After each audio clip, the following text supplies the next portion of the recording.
Assalamualaikum, dear audience. I hope you all are in good spirits. Today, we are going to discuss health vocabulary and the shortcut related to this vocabulary.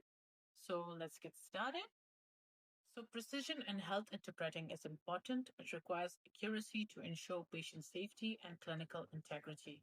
Here, we are going to discuss the clinical Roman Urdu terms.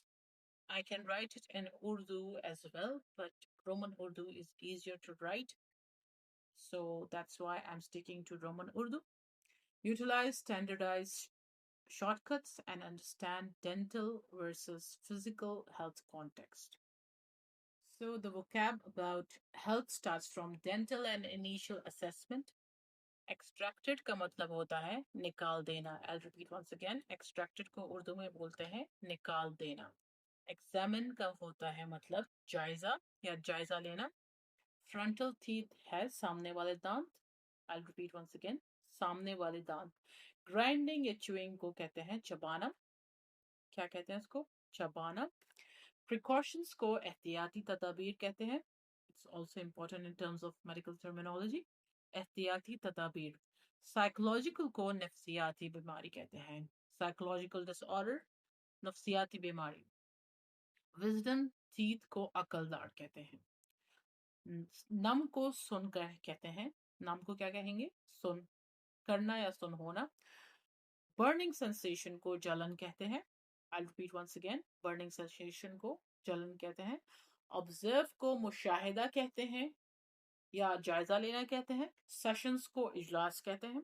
I'll repeat once again. Sessions को क्या कहते हैं? इजलास. Diagnosed को तशखीस कहते हैं. Diagnosed को क्या कहेंगे? तशखीस in Urdu.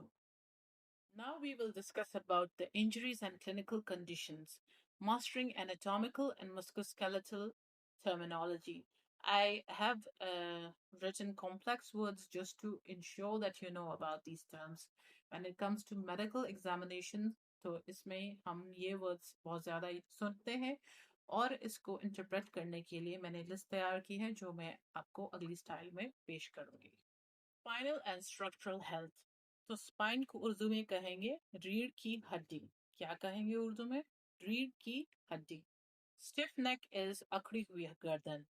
अक्सर डायलॉग्स में एक पेशेंट आता है जो कंप्लेन करता है कि मेरी गर्दन अकड़ गई है. तो आप अगर उसको इंग्लिश से उर्दू में इंटरप्रेट करेंगे तो उसको कहेंगे अकड़ी हुई गर्दन.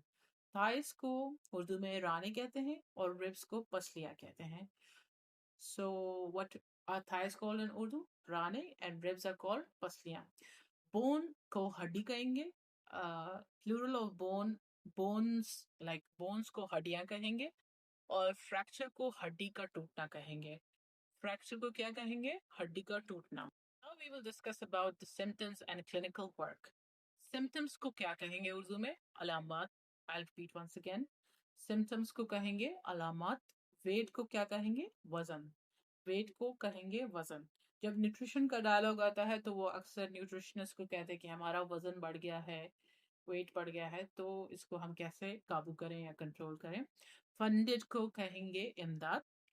फंडेड को क्या कहेंगे? इमदाद. क्रॉनिक को कहेंगे दायमी. This word is very important when it comes to medical health. Chronic को क्या कहेंगे? दायमी. सबसाइड को क्या कहेंगे? कम करना. सबसाइड को क्या कहेंगे? कम करना. Side effects Mazhar Asrar. This is also very important when it comes to medical terminology. Side effects को क्या कहेंगे? मजहर असरार. नेवल वुंड को कहेंगे नाफ का जख्म.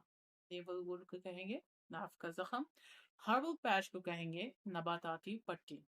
क्या कहेंगे इसको? नबाताती पट्टी.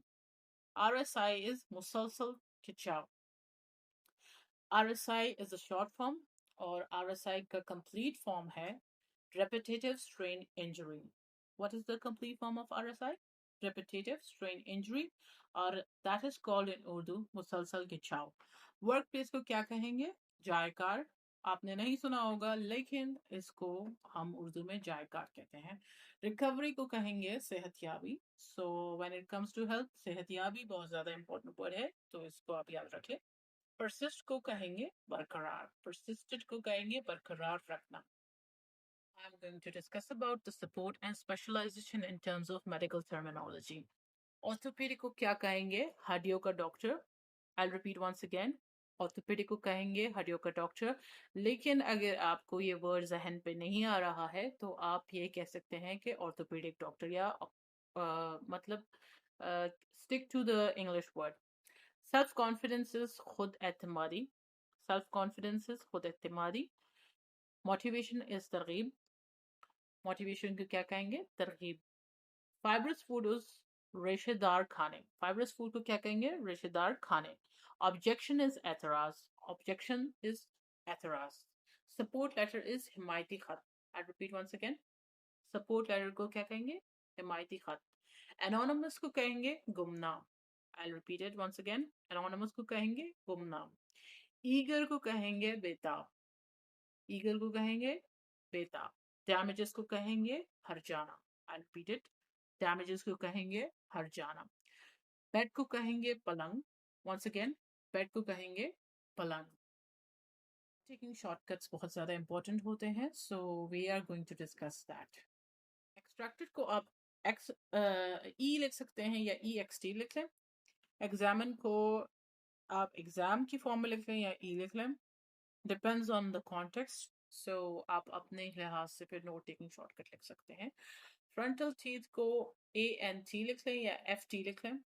विजडम टीथ को डब्ल्यू टी लिख लें। नम को एन लिख लें या एन बी लिख लें। डायग्नोज को डी एक्स लिख लें।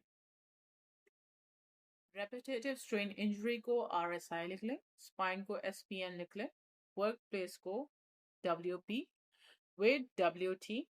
साइकोलॉजिकल डिसऑर्डर को ये ग्रीक साइन है पी एस आई, वो आप ड्रॉ कर लें, या P S Y S C H लिख लें if it confuses you. Funded को डॉलर साइन लिख लें या एफ एन डी लिख लें। बर्निंग सेंसेशन को बी लिख लें या बी यू आर एन लिख लें। प्रिकॉशंस को वार्निंग साइन बना लें। ट्रीटमेंट को टी एक्स लिख लें। Symptoms S X. Subside pain को डाउनवर्ड एरो। परसिस्ट को राइटवर्ड्स एरो या पी आर लिख लें if it confuses you.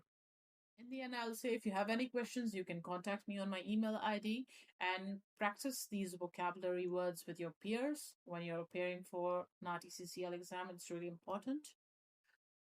And thank you for reaching the end of this video. We'll meet again.